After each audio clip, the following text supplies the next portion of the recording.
before saying some words myself, I have a letter from Ed Feigenbaum.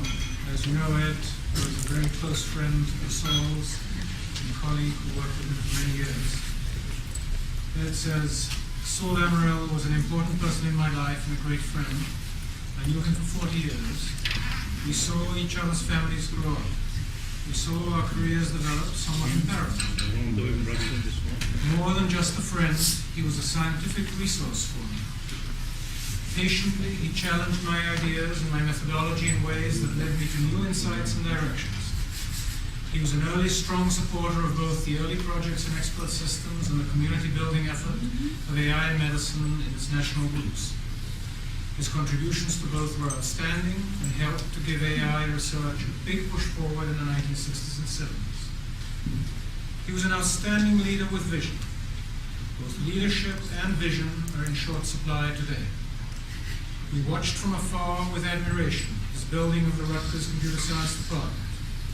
And later we watched, with admiration bordering on awe, his handling of the complexities and politics of his DARPA office directorship as he served the nation in an important way. My wife, Penny, and I pushed him at every opportunity to write down his heroic and fascinating wartime memoirs of his activities and life in Greece in World War II. Late in his life, he began to do so and sent us drafts for comment. These are so very gripping and enthralling. Saul was a genuine hero, though he always said to me that he was just doing what he had to do.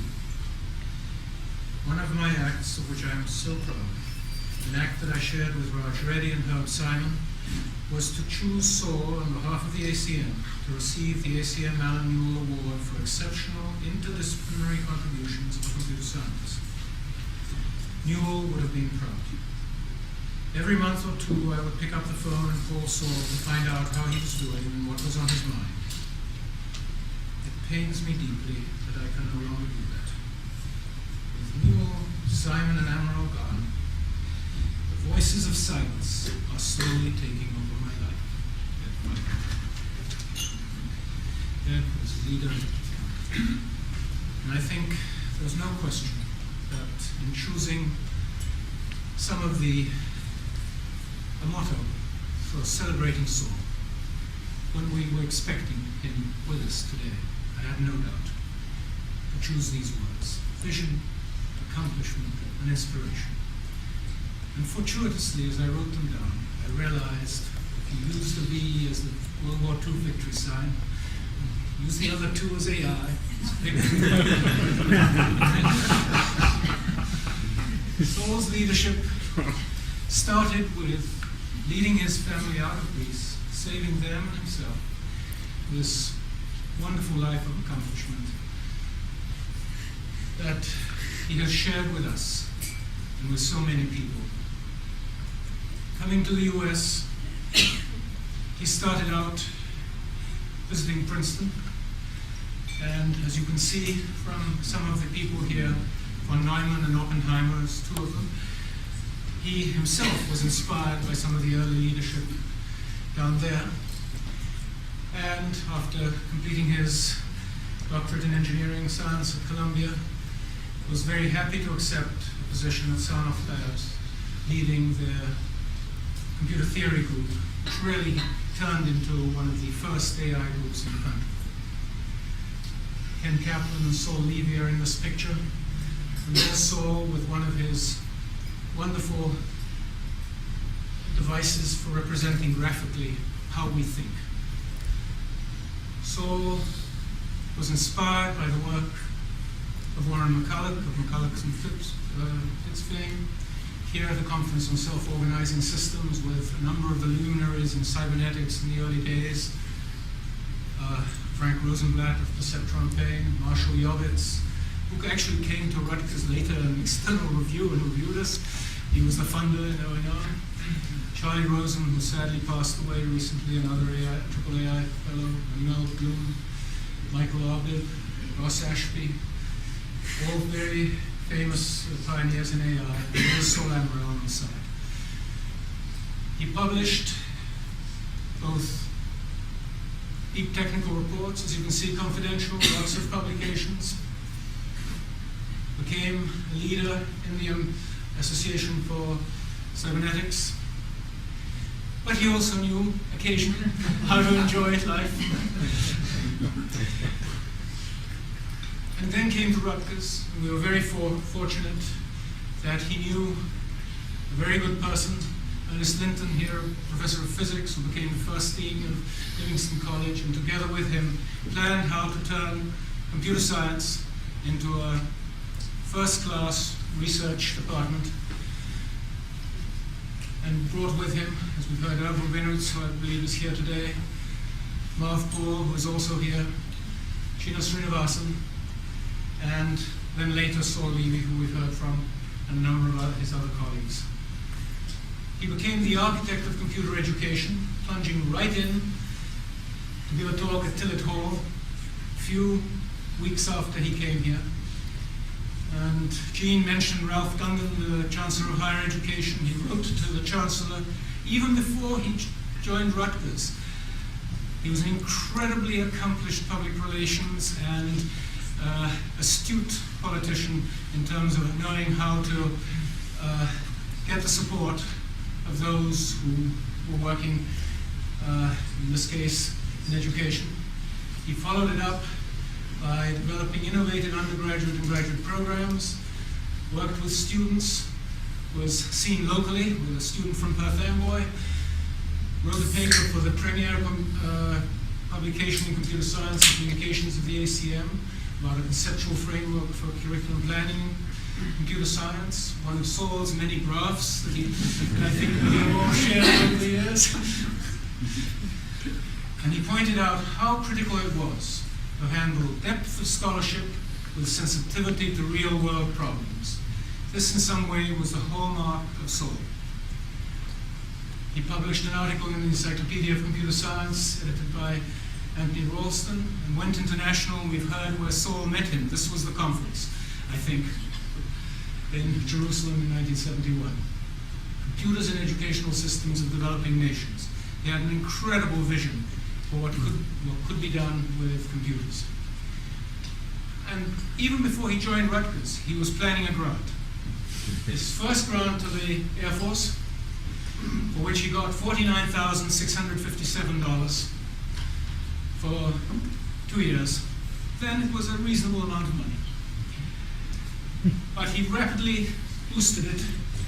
First multi-million-dollar proposal to the NIH, for which I missed the birth of my firstborn son. I came here and I was writing this proposal with Saul in Princeton while our son was being born in Hawaii. So I think it reinforces some of what we've been hearing about Saul. We asked for $1 million, we got about $400K, but working with his friend Ed Feigenbaum and Josh Lederberg at Stanford, setting up the SumXAIM, a network, the first network of scientists and engineers around the country doing advanced AI, which Saul and I gave a talk in its inauguration in 1974. And Saul is right there listed after Josh as in the leadership. It helped to be called Amarel. Your name almost always comes first. We moved on to bigger and greater things. We actually got more than $1 million in our first renewal in '74, and it was thanks to Saul. Saul never stopped going down to Washington, lobbying, and making sure that people understood that what we did was great. We set up a workshop. A number of us here, Sri headed one of them, I headed another. We were helped by Priscilla, who's here, in organizing it. We contributed to reports. Saul organized sessions and chaired them, and hit the popular press as well as our own internal publications. There's Sri with John, two of them both here today, with a little addition that Charles McGrew, my co-author on this, put there. I'm sure Sri didn't mean it. The reason you see me smoking a pipe is because I thought that was the mark of leadership. So. You had the right paradigm. Paul Vishnevetsky led the ecology group together. But Bob would always remind Saul, computer scientist? No, I'm an engineer. There's Saul with Bill Fabens and me trying out one of the, I think, 300 baud modems connecting one of the very early computers. Marv Paul checking whether our first time sharing machine that Saul got was still connected. And Saul with someone that we loved, Elsie Jackson, our departmental secretary for the first 20-something years in the row meetings in the early 80s. And here a collage, Ken Kaplan, looking very different, with Janet Willis, our graduate secretary for many years, and Lottie Hintz. Saul with Priscilla, and Saul Levy and Toshia. And Chuck Hedrick, who Saul brought here and has ensured our success in Rutgers with computing by bringing a brilliant student of Herb Simon to do work that would have been very difficult to do by anyone else. And Marge Thompson, who worked with him, and Angela Di Corrado, who worked with me for many years. And thanks to a lot of leaders here at Rutgers, Ken Wolfson in mathematics, Art Cohen in statistics, all of them there, with Mason Gross, the president who had the vision to invest in the mathematical sciences and in computer science. You can see probably why this was not the original picture that was actually used in the newspaper over here. They used that one. When I saw this picture out of, that was the building that was going to build computer science. And here he is, building it with some of the most incredible filing system anyone. I call it the stratigraphic or archaeological system. He knew exactly where everything was. Saul Levy and I tried to reproduce it. We are in terminal chaos always. Saul knew how to put his finger on everything, and everything was annotated in this number 1 pencil. No one could read except him. This is the first proposal to DARPA. He started, I didn't realize, till Saul and I got together to work for his 70th birthday celebration, how early it is that he had first approached DARPA and got a first grant that essentially put us into running as part of the ARPANET, the predecessor of the internet and the web. Here's Tom Mitchell with Lou Steinberg, who's unfortunately not with us today, Gilles Lafew, and Tim Weinrich. All of them, they started with the AIM project and went on to the ARPA project. And this is the quintessential Saul, a man and his thinking machines. It's the picture we have in so many places that we remember him looking into this old PDP-10 chassis. He made sure, as I said, that he was active in the state. He actually managed to defeat Chancellor Dungan and not have computers centralized.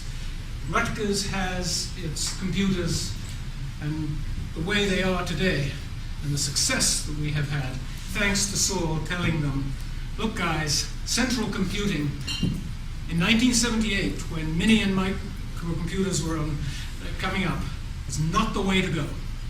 It was his courage and determination that managed to get the state to back off. He was recognized internationally. He was the chair of the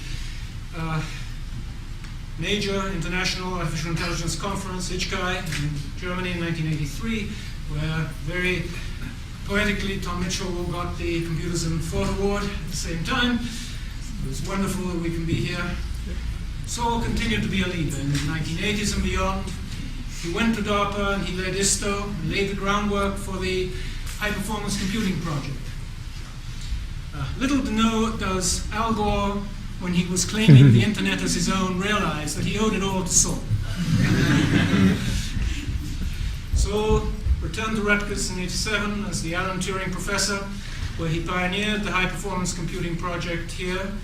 He then went back to Washington and pushed with the Fix-It Committee incredible developments in the advances in computing. And at the same time at Rutgers, he has worked with us with the Information Sciences and Technology Committees right to the end. This last Sunday, he called me and sent me email and sent me an incredible amount of information, all on this committee. He said, Cash, I think the medications are getting to the point where I need your help. But it took a lot to get to that point. This is the quintessential Saul that we all know. When we saw Saul giving a presentation, we knew that this 15, 20-minute presentation meant we were going to be there 2-3 hours. It was that #1 pencil on all the overheads that he would provide. Incredible detail, incredible stamina. We would all be falling over. Saul would be going on. It was wonderful. With Gene Young here in one of our departmental meetings, he joined us all the time. Here, with a young professor, a slightly different version of someone that you know.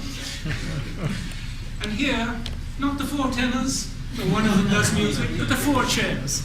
I think you can guess which are the 3 retired chairs and which is the chair that still has the burden of the world on their shoulders. Our open house not too long ago, Barbara Windward's came back, but with Jerry Richter here, Ken, unfortunately not with us, though I hear he's recovering well. Barbara, myself, Thorne, Saul, Marv, Ken, a number of Saul's students, AI students, Alex, Mike, who's here. I'm afraid I don't have enough. Here's a little bit more formally, all of us dressed up. Chino. And with Gong, who made it back for one of the open houses, and Badri. And finally, as we know Saul, if we went to his lair in his office to talk with him, here he is, lots of papers, knew exactly where everything was with his computer. The most wonderful thing was to be able to have that celebration a couple of years ago, for Saul's 70th, where he joined many of you here today and many more to celebrate his birthday and his accomplishments. So happy that he was able to join us today. Saul was indeed a pioneer, a leader, a friend, and as a lot of what has been written about him recently, a man for the information age. Just this Monday, I was down in Princeton with him. We spent 3 hours. That material that I told you he sent me, well, there was a lot of questions that I had, and I was very lucky that I was able to go down and meet with him, his home, and then by one of those wonderful coincidences, we went to the Main Street Cafe, and Anya Suhara, our former colleague and graduate director, walks in with her husband, and she was able to take these pictures. So to Saul, for someone who is so skillful in navigating the corridors of power and bringing greatness, money, ideas, and initiative to Rutgers, it is only fair to use the old Roman farewell. Ave atque vale. Hail and farewell. For someone who was the quintessential cosmopolitan, who, as we heard, had many languages, to him I say, Evharisto, thank you, gracias, grazie.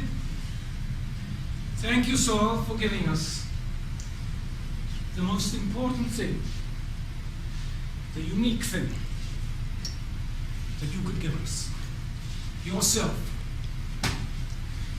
And so, shalom to Saul Amarel. I ask you all to raise a glass. L'chaim. L'chaim.